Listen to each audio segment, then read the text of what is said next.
लाख मुखालफत के बाद इजरायली आर्मी गाजा में हमास पर जमीन और आसमान से हमला कर रही है। बख्तरबंद गाड़ियों के साथ इजरायली आर्मी गाजा पट्टी में घुसकर हमास के ठिकानों को तबाह कर रही है।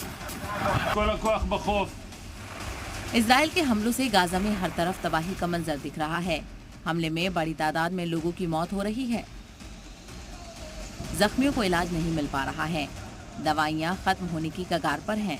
बिजली पानी के बाद अब लोगों के सामने खाने पीने का भी बहरान पैदा हो गया है।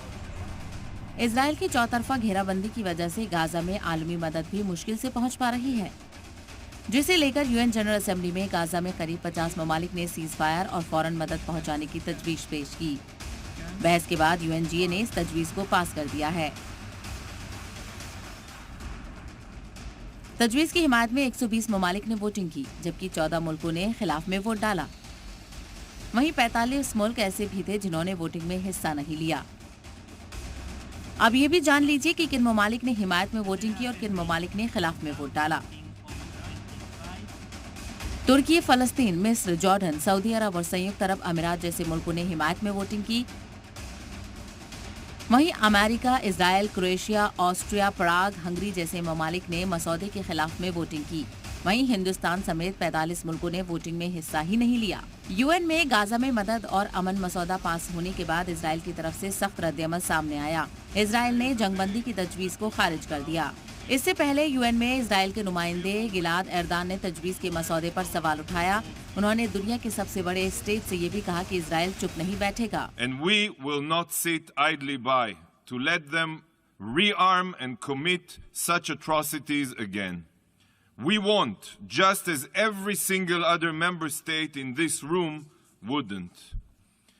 Israel has the right to defend itself, and the realization of this right is to ensure that such atrocities are never repeated. The only way to ensure this is the eradication of Hamas's terror capabilities. UNGA में Israel ने जंग रोकने और Gaza में इंसानी मदद पहुंचाने की तजवीज लाने वाले ममालिक से भी सवाल किया। Why are you defending murderers? Why are you defending terrorists that deliberately beheaded children and abducted babies? What is going on here?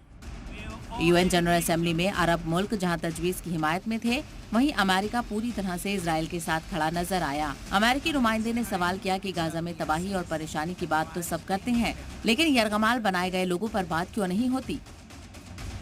As you'll notice, two key words are missing in the resolution before us. The first is Hamas. Another key word missing in this resolution is hostage.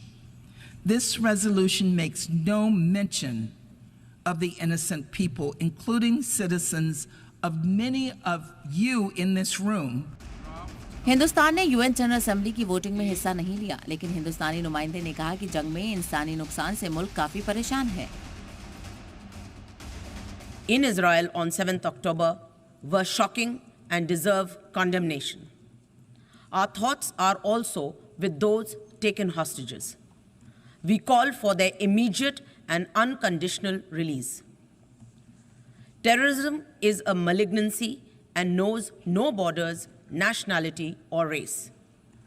The world should not buy into any justification of terror acts. Let us keep aside differences, unite, and adopt a zero-tolerance approach to terrorism. दुनिया के मुल्क Gaza में इंसानी मदद पहुंचाने की बात कर रहे हैं।